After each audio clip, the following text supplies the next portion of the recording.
Kontraindikācijas ir gan laicīgās, gan īslaicīgās.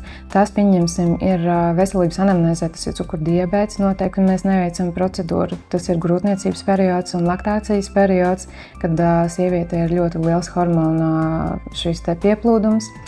Tad, protams, jāņem vērā ir medikamenti, vai mēs lietojam medikamentus kādus un cik ilgi. Un kāds ir arī šis te kāpēc mēs viņus lietojam.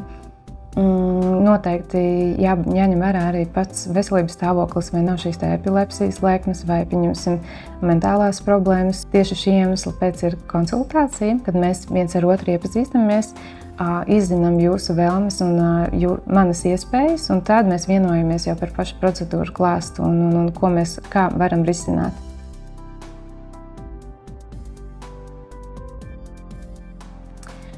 Vispār likumiski ir 18 gadi, bet nereti ir situācijas, kad, pieņemsim, arī māmiņas par bērniem interesējās pusauģu vecumā 16 gados palīdzēt atrisināt kaut kādu risinājumu, tad ir vecāku piekrišana.